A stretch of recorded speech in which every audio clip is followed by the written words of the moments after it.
got so much motherfucking design on right now. Break it down, bring it back, make it clap. I got 3 old thoughts, new guap, where that thing, bitches on my line, and you know. Assalamualaikum warahmatullahi wabarakatuh. Kembali lagi dengan saya Mary Kartika Sari dari Pendidikan Ekonomi semester 5. Pada kesempatan kali ini saya akan menjelaskan tentang konsep dasar manajemen. Konsep dasar manajemen berorientasi kepada dua hal, yaitu mengawasi orang bekerja dan mengurus uang, sehingga manajemen dapat didefinisikan sebagai suatu kegiatan mengawasi, mengatur orang bekerja, dan mengurus atau mengatur administrasi keuangan secara baik. Kemudian, menurut pendapat para ahli, manajemen adalah sebuah proses kegiatan kerja yang dikoordinasi dan diintegrasi, merupakan fungsi-fungsi manajemen yang mencakup perencanaan, pengorganisasian, kepemimpinan, dan pengendalian. Dari keempat hal tersebut akan saya jelaskan satu persatu. Yang pertama yaitu merencanakan. Perlu Anda ketahui bahwa dalam suatu manajemen yaitu planning itu sangat berpengaruh sekali dengan suatu lembaga, suatu perusahaan yang kita jalani atau kita pimpin. Di poin pertama yaitu merencanakan, yaitu menentukan sasaran organisasi dan sarana untuk mencapainya. Kemudian yang kedua mengorganisasikan, yaitu siapa yang akan melaksanakan tugas atau siapa yang akan bekerja. Jadi koordinasi ini juga sangat penting bagi suatu manajemen. Yang ketiga adalah memimpin, atau bisa kita sebut dengan seorang pemimpin atau leader, yaitu seorang leader mampu memberi inspirasi atau motivasi pada karyawannya untuk bekerja keras dalam mencapai sasaran suatu organisasi. Kemudian yang keempat, mengendalikan.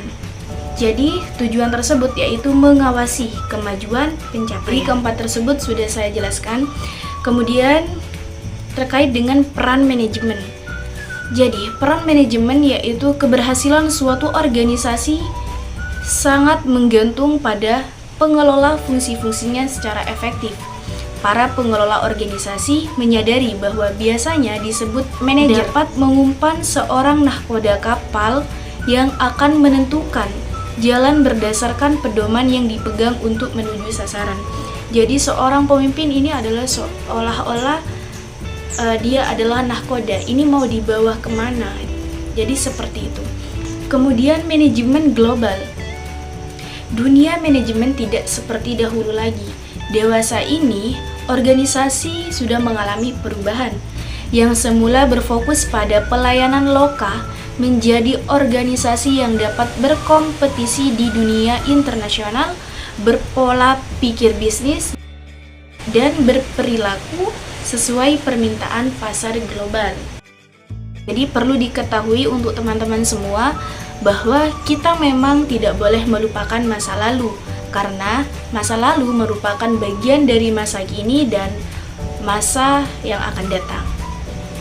Penting sekali untuk kalian ketahui bahwa manajemen sangat penting untuk kalian aplikasikan, yaitu tentang 5 fungsi-fungsi di manajemen, yaitu tentang POAC. Mungkin kalian banyak yang mengetahui bahwa yang pertama planning, seperti yang sudah saya jelaskan. Kita harus bisa menyiapkan waktu, tempat, itu sangat harus dipersiapkan dengan baik dengan konsep-konsep yang kita adakan atau kita akan jalankan. Kemudian yang kedua yaitu organizing.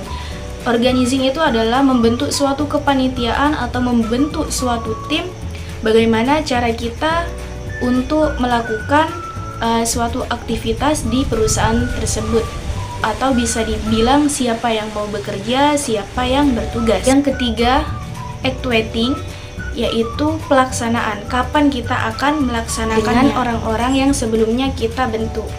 Kemudian C yaitu controlling. Ini adalah suatu pengawasan di mana seorang organisasi atau seorang pemimpin itu harus melakukan pengawasan atau mengontrol anggota-anggotanya. Apakah anggotanya itu sudah baik atau ada kendala atau terjadi hal-hal yang kita tidak ketahui. Kemudian yang terakhir, evaluasi. Jadi, ketika kita sudah melewati 4 fungsi manajemen, kita perlu mengevaluasi. Ketika sebelumnya melakukan kesalahan, maka untuk langkah selanjutnya kita harus mengevaluasi dan lebih-lebih kita harus memperbaiki yang sebelumnya kita lakukan. Mungkin hanya ini saja yang dapat saya sampaikan, kurang lebihnya mohon maaf. Apabila ada kata-kata yang kurang berkenan, jangan lupa tetap belajar. Semoga kita semua bisa menjadi orang-orang yang sukses. Terima kasih atas waktunya. Wassalamualaikum warahmatullahi wabarakatuh.